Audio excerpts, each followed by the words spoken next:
बिस्मिल्लाहिर्रहमानिर्रहीम। अस्सलाम वालेकुम स्टूडेंट्स। हम फिजिक्स का पीएमएफ का लेक्चर स्टार्ट करने लगे हैं।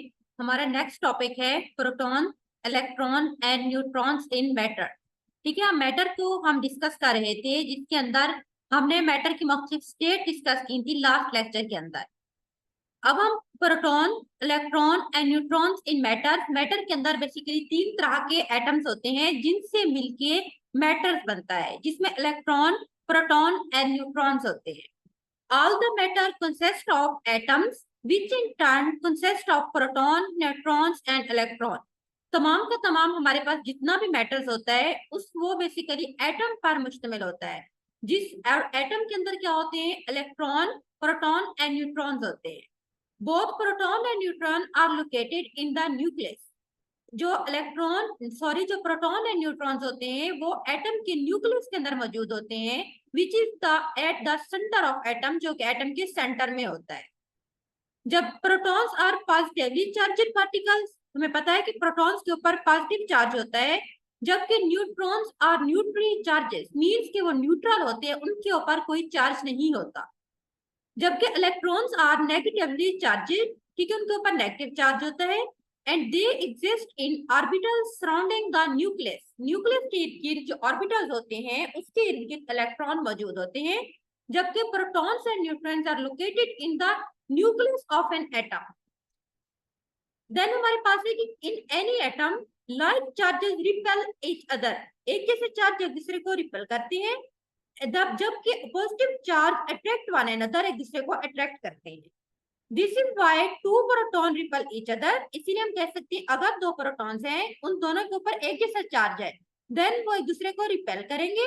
जबकि सो डू टू इलेक्ट्रॉन, इस तरह बिल्कुल दो इलेक्ट्रॉन करेंगे, दोनों के ऊपर एक जैसा चार्ज है, वो दोनों एक दूसरे को रिपेल करेंगे। But protons and electron attract each other, लेकिन अगर एक प्रोटॉन्स एंड न्यूट्रॉन्स होता है, दोनों के ऊपर पॉजिटिव चार्ज है, तो वह एक दूसरे को अट्रैक्ट करेंगे। इन एलिमेंट्स, किसी भी एलिमेंट्स के अंदर number of electron and protons are equal, ठीक है, इलेक्ट्रॉन एंड प्रोटॉन्स के नंबर हमेशा बराबर होते हैं। Moreover since they have a positive charge, क्योंकि एक दूसरे के पॉजिटिव चार्ज होते हैं, they cancel each other out, एक दूसरे को कैंसल कर देंगे, and keep the atom neutral, और एटम को न्यूट्रल रखते हैं। Total number of the proton present in an atom of a substance is known as atomic number. अगर हम एटॉमिक नंबर की बात करते हैं तो हमारे पास एटॉमिक नंबर उसको कहते हैं कि किसी भी सब्सटेंस के एटम्स के अंदर जो टोटल नंबर ऑफ प्रोटॉन्स होते हैं, ठीक है, total number of protons present in the atom of a substance is known as atomic number. Then हमारे पास सेकंड चीज है एटॉमिक मास। एटॉमिक मास हम कह सकते हैं weighted average of the number of neutron and proton in an atom. एक atom के अंदर टोटल एवरेज जो वेट होता है प्रोटॉन्स एंड न्यूट्रॉन्स का, उसको हम एटॉमिक मास कहते हैं। अब जो पेरियोडिक टेबल की अगर हम बात करते हैं तो उसके अंदर हर एक एटम का अपना एक स्पेसिफिक नंबर एंड मास होता है, mass number and atomic number होता है, ठीक है। अब क्या होता है कि when a chemical reaction take place to combine two और more electron into one and more compounds, electron of the atom of each element interact with each other, ठीक है। जब एक केमिकल रिएक्शन होता है जिसके अंदर दो या दो से ज्यादा इलेक्ट्रॉन एक दूसरे के साथ मिलते हैं, कोई कंपाउंड्स बनाते हैं, इसमें होता है कि इलेक्ट्रॉन ऑफ ईच, एक atom of each element interact करते हैं with the atom of molecule of an other atoms. However, reaction does not affect the atom nuclei, लेकिन एटम के न्यूक्लियस के ऊपर कोई इफेक्ट नहीं पड़ता। नेक्स्ट हमारे पास है स्टेट ऑफ मैटर। हम सबको पता है कि जो मोस्ट कॉमन थ्री स्टेट है मैटर की, तीन है, सॉलिड, लिक्विड एंड गैसेस, ठीक है। अब क्या होता है कि इसमें से कुछ स्टेट जो होती है वो सिंगल एलिमेंट या कंपाउंड मैटर एक सिंगल स्टेट में भी एग्जिस्ट कर सकता है, depending upon the temperature and pressure condition, and एक से ज्यादा स्टेट मतलब एक से ज्यादा स्टेट में भी वो रह सकते हैं। फॉर एग्जाम्पल हमारे पास वाटर है which can exist in solid, liquid and gases form and can readily absorbed in each of these atom. अगर हम वाटर की बात करते हैं, वाटर तीनों स्टेट में रह सकता है। वाटर लिक्विड में भी होता है, अगर हमारे पास आम पानी है, अगर हम उसको हीट करते हैं देन वो एवोपरेट हो जाता है, उसके वेपर्स बन जाते हैं जो गैसेस फॉर्म में कन्वर्ट हो जाता है। देन हमारे पास अगर हम उसको फ्रीजिंग पॉइंट पे लेके आते हैं तो हमारे पास आइस की फॉर्म में, सॉलिड फॉर्म में आता है। Then we can say that water can exist in 3 state, solid, liquid and gases. और सेकंड चीज ये होती है कि जो मैटर की एक स्टेट होती है can be converted into an other state, वो दूसरी स्टेट में तब्दील हो सकती है। ठीक है, जब हम चेंज करते हैं उसके टेम्परेचर को, उसको हीट करके, उसको कूल करके, तो एक स्टेट जो होती है वो दूसरी स्टेट में चेंज हो जाती है। अब हम इनमें से देखते हैं कि फर्स्ट हमारे पास कौन सी स्टेट है। फर्स्ट हमारे पास जो मैटर की स्टेट है वो सॉलिड है। वी नो कि सॉलिड मटेरियल्स के अंदर जो पार्टिकल्स होते हैं आपस में टाइटली पैक्ड होते हैं। ठीक है, मजबूती के साथ दूसरे के साथ पैक्ड होते हैं, which means they have high density, बहुत ज्यादा स्ट्रॉन्ग होते हैं, हाई डेंसिटी होती है, टाइटली पैक्ड होते हैं। ये प्रॉपर्टीज है सॉलिड की। देयर उनकी जो मोमेंट्स होती हैं वो बहुत ही कम होती हैं। They have week moments. However, the electron in each atom are in constant motion. However, क्या होता है कि हर एटम के अंदर जो इलेक्ट्रॉन होते हैं वो एक कांस्टेंट मोशन में रहते हैं। मींस उनके दरमियान जो वाइब्रेशंस होती है वो समान होती हैं। वो अगर मूव कर भी रहे होते हैं तो एक कांस्टेंट वे में कर रहे होते हैं। उनकी वाइब्रेशंस जितनी भी होती हैं वो समान होती हैं। किसी भी जो एटम्स के अंदर जो पोजीशन होती है, ठीक है, सॉलिड के अंदर जो उसके एटम्स होते हैं उनकी जो पोजीशन होती है वो फिक्स पोजीशन होती है। That is why we can say that solid particle have low kinetic energy. Kinetic energy means वो एनर्जी जो किसी भी मॉलिक्यूल को मूवमेंट देने के लिए जरूरी होती है, उनको हरकत देने के लिए, उसको हम काइनेटिक एनर्जी कहते हैं। सो हम कह सकते हैं कि जितना भी सॉलिड पार्टिकल्स होते हैं उनकी लो काइनेटिक एनर्जी होती है। ठीक है, ये प्रॉपर्टीज है। एक तो मॉलिक्यूल्स टाइटली पैक्ड होते हैं, सेकंड उनकी हाई डेंसिटी होती है, देन उनकी लो वाइब्रेशंस होती हैं, and then low kinetic energy होती है। उसके बाद नेक्स्ट इसकी प्रॉपर्टीज ये है कि तमाम के तमाम जितना भी सॉलिड्स होते हैं हैव ए डेफिनेट शेप, उनकी एक खास शेप होती है, उनका एक डेफिनेट मास होता है, and then volume which prevent them from conforming to the shape and volume of the container where they are kept. It means कि जब उनको किसी कंटेनर के अंदर, किसी बीकर के अंदर हम रखते हैं तो उनकी शेप जो है ना वो चेंज नहीं होती। उनकी एक खास शेप, वॉल्यूम अपना होता है, उनका अपना एक खास वॉल्यूम होता है, उनका एक अपना एक खास मास होता है, एंड देन उनकी एक डेफिनेट शेप होती है जो कि कंटेनर की शेप में कन्वर्ट नहीं होती। This is one of the properties that differentiate solid from liquid matter. ठीक है, ये इनकी खासियत होती हैं जो कि सॉलिड को लिक्विड से डिफरेंशिएट करती हैं। देन हमारे पास लिक्विड क्या होते हैं। Particles in the liquid matter are more loosely packed. ठीक है, लूज पैक होते हैं। This enable them to flow around each other, ये उन्हें इस काबिल बनाते हैं कि वे एक दूसरे के गिर्द फ्लो करते हैं, which give liquid an indefinite shape. यही वजह है कि लिक्विड की कोई खास शेप नहीं होती, उनकी इंडेफिनेट मीन गैर मखसूस उनकी शेप होती है। So liquid can confirm to the shape of container, इसीलिए जिस कंटेनर के अंदर, जिस बीकर के अंदर हम लिक्विड को ऐड करते हैं उसी की शेप इख्तियार कर लेते हैं। ठीक है, फॉर एग्जाम्पल अगर हम गिलास के अंदर वाटर को डालते हैं तो वो गिलास की शेप इख्तियार कर लेगा। इसी तरह अगर हम उसको एक जग में डालेंगे तो वो हमें जग की शेप में नजर आएगा। मीन जिस कंटेनर के अंदर हम उसको ऐड करेंगे उसी की शेप में कन्वर्ट हो जाएगा। Liquid are less dense than solid, solid की निस्बत उनकी डेंसिटी कम होती है। ठीक है, both solid and liquid are difficult to compress, दोनों लिक्विड एंड सॉलिड को कंप्रेस करना बहुत मुश्किल होता है क्योंकि उनके, जबकि गैसेस को हम इजीली कंप्रेस कर सकते हैं। देन हमारे पास है gases. In gases particle are spread out indefinitely. ठीक है, गैर मखसूस तौर पर एक दूसरे से दूर दूर पार्टिकल्स फैले होते हैं, since they have a lot of space between them, particles के दरमियान बहुत ज्यादा स्पेस होती है। That is why atoms in the gases have large vibration, उनके अंदर लार्ज वाइब्रेशंस होती हैं। So we can say that they have high kinetic energy, उनके अंदर काइनेटिक एनर्जी भी बहुत ज्यादा होती है। Gases can also be confined, gases को हम कन्फाइंड कर सकते हैं, उनके वॉल्यूम को, उनकी शेप को हम एडजस्ट कर सकते हैं।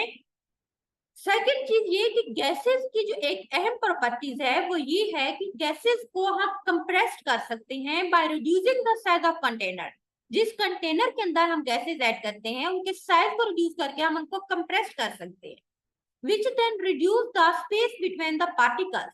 पार्टिकल्स के दरमियान जो स्पेस होती है वो उनको रिड्यूस कर देता है। जितना ज्यादा स्पेस रिड्यूस होगी इट मींस कि हमने उनको कंप्रेस करके उनका साइज रिड्यूस कर दिया है। साइज रिड्यूस होगा, स्पेस रिड्यूस होगी, एक चीज के अंदर हम काफी सारे गैसेज को ऐड कर सकते हैं। ये तो हमारे पास थ्री बेसिक जो होती हैं, सॉलिड, गैस एंड लिक्विड, हमारे पास मैटर की स्टेट थी। इसके अलावा दो और मेजर स्टेट भी है, जिसके अंदर एक हमारे पास प्लाज्मा स्टेट है। हेलो,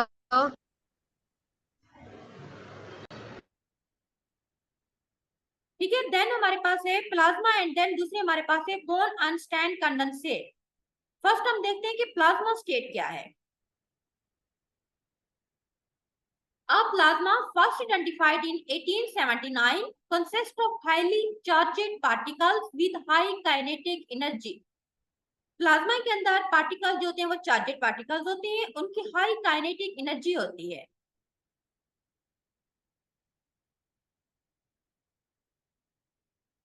ठीक है, देन हम कह सकते हैं कि typically plasma are gases that are ionized at high temperature. Plasma क्या होती है, बेसिकली गैस होती हैं जो कि आयोनाइज्ड होती है। एग्जांपल इन गैसेस की जिनको हम प्लाज्मा गैसेस में कंसीडर करते हैं, helium, neon, argon, krypton, xenon and radon वगैरह, which are noble gases and can be ionized into plasma state. Star are good example of plasma in real world. अगर हम बात करते हैं तो स्टार हमारे पास प्लाज्मा की गुड एग्जाम्पल हैं। इसी तरह हमारे पास फ्लोरेसेंट लाइट्स जितना भी होते हैं are also the type of plasma, even though they have different physical characteristic from the star. ठीक है,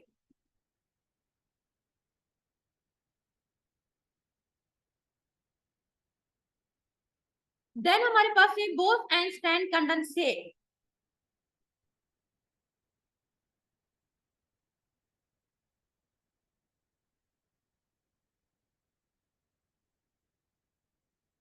ठीक है, नेक्स्ट हमारे पास जो टाइप है वो हमारे पास है बोन-आइंस्टाइन कंडेंसेट। पहले हमने प्लाज्मा के बारे में डिस्कस किया है।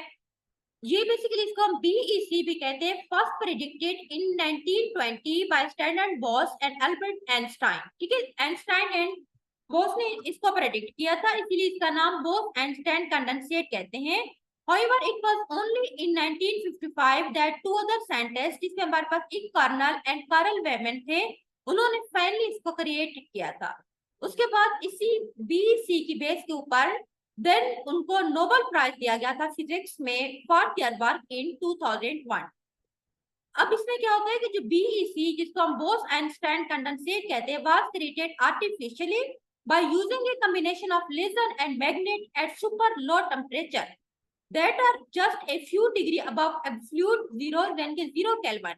इतना ज्यादा लो टेम्परेचर जो कि 0 तक था ऑलमोस्ट, उसके ऊपर जब लेजर एंड मैग्नेट दोनों को आपस में कंबाइन किया गया तो हमारे पास एक मैटर की स्टेट आई थी जिसको उन्होंने बोस-आइंस्टाइन कंडेंसेट का नाम दिया था। At this temperature molecules motion almost stop. इस टेम्परेचर के ऊपर क्या होता है जिसे हम 0 केल्विन टेम्परेचर कहते हैं, उसके ऊपर ऑलमोस्ट तमाम की तमाम जो मोशंस होती हैं मैटर की वो स्टॉप हो जाती हैं। So there almost no kinetic energy being transferred from one atom to another.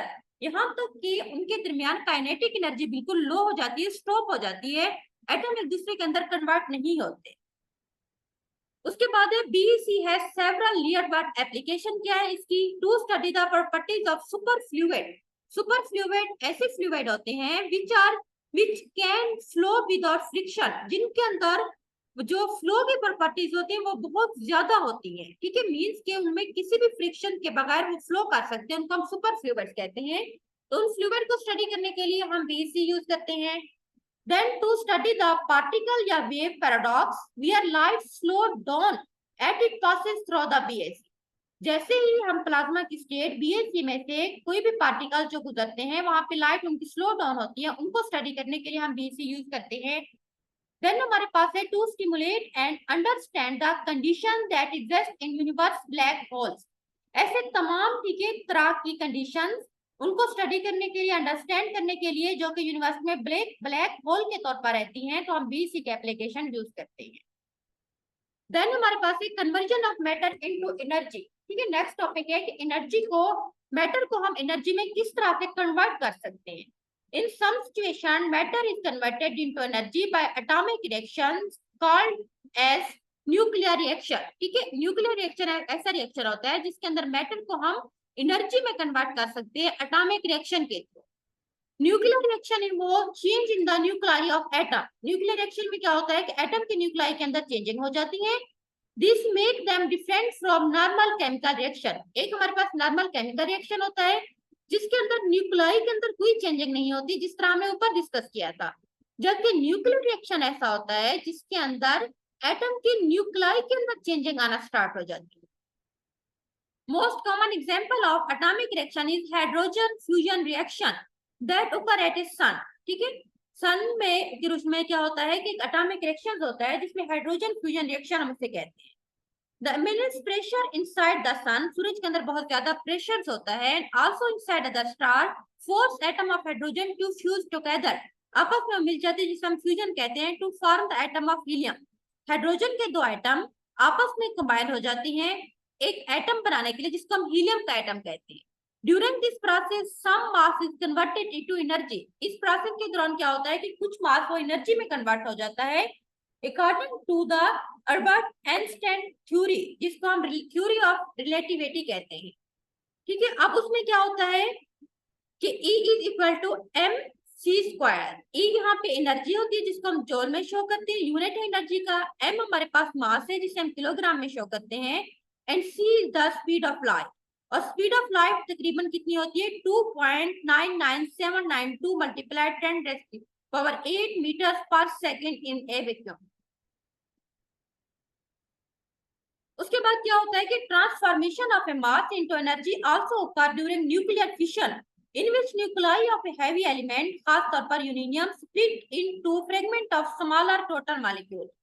अब फिशन रिएक्शन ऐसा रिएक्शन होता है जिसमें बेसिकली ब्रेक डाउन हो रही होती है ऐसे एलिमेंट्स जिनका न्यूक्लियस हैवी होता है, जैसे यूरेनियम की उन्होंने एग्जांपल दी है, वो आपस में स्प्लिट होके उसकी ब्रेक डाउन हो जाती है फ्रेगमेंट के अंदर जिसमें हमारे पास स्मॉलर मॉलिक्यूल्स बनते हैं। The mass difference between the original element and its split constituent is released as a energy।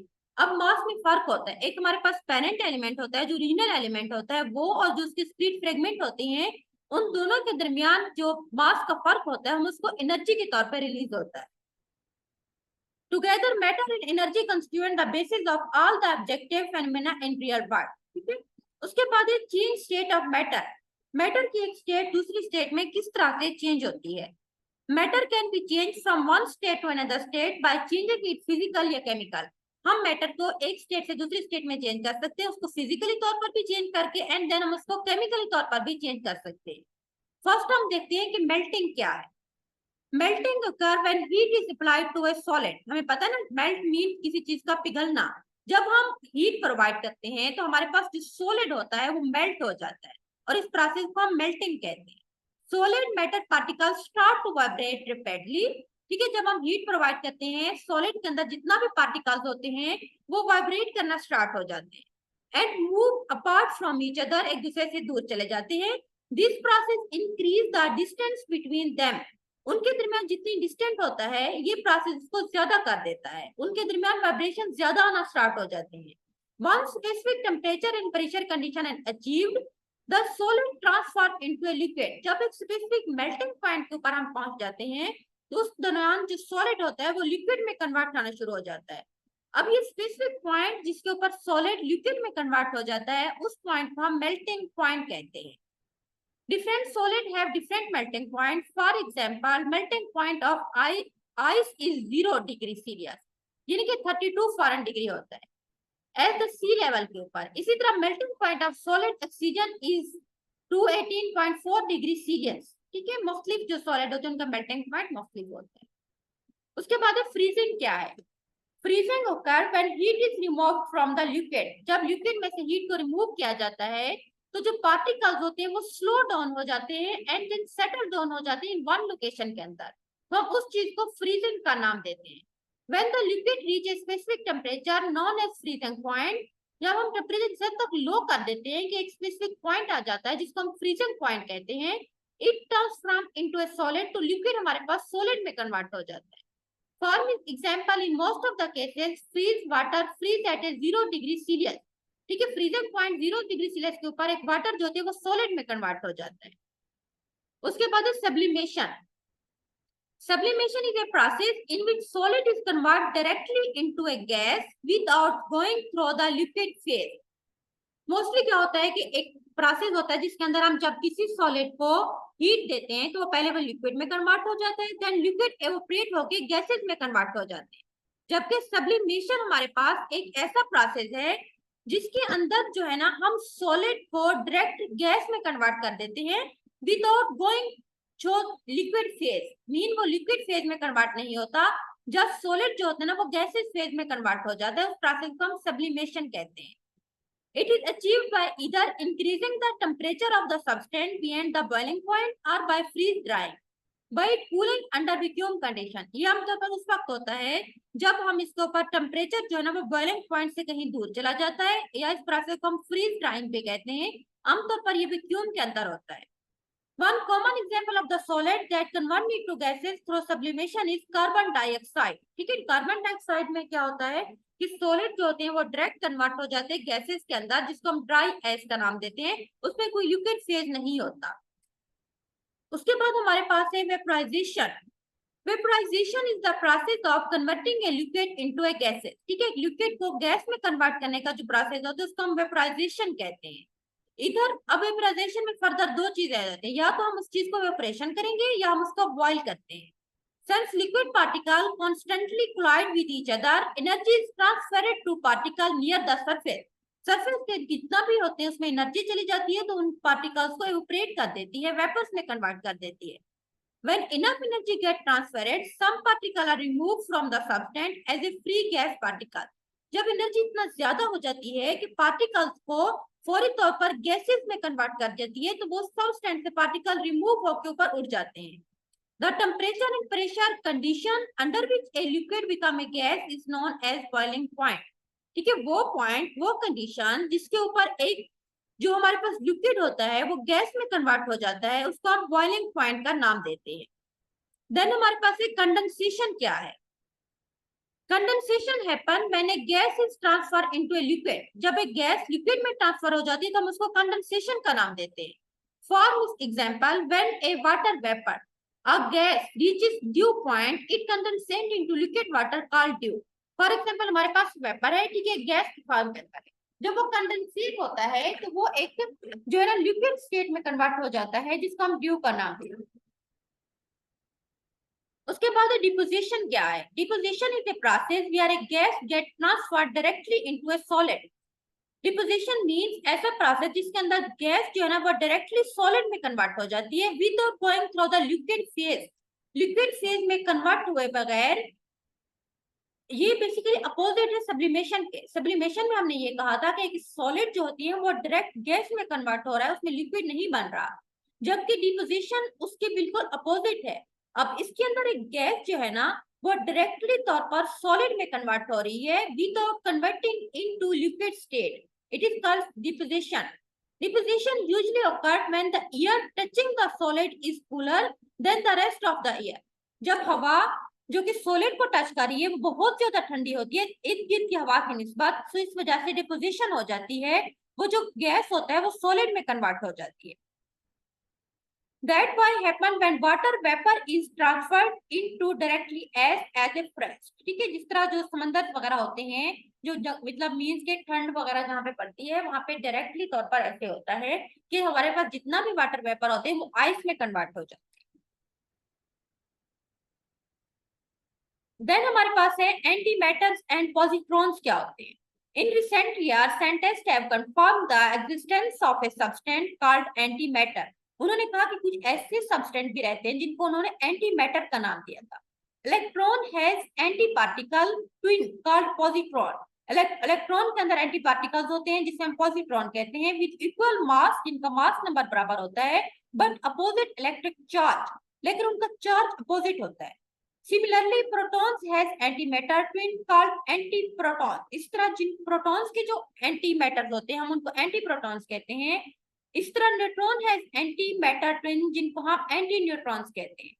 Einstein's formula state that if a particle of a matter encounter is antiparticles, both are converted entirely to energy. In this case, m is combined mass of particle and antiparticles. ठीक है, mean Einstein ने ये कहा कि वैसे तमाम particles जिनके anti particles होते हैं वो एनर्जी में कन्वर्ट हो जाते हैं. Smaller amount of antimatter have been isolated in laboratory conditions, but no one has yet succeeded in creating a control matter reaction of uncontrolled substance size. ठीक है, इसमें कुछ खास नहीं है, बस एंटी मैटर का आपको पता होना चाहिए. जो अपोजिट उसका एटम होता है उसको एंटी मैटर कहते हैं. ठीक है, उसके बाद हमारे पास है ब्रांचेस ऑफ साइंस, ये हम नेक्स्ट डिस्कस करेंगे. ठीक है, आज के लिए हमारे पास इतना ही इनफ है. मैं इसको क्लोज कर रही हूँ. अल्लाह हाफिज.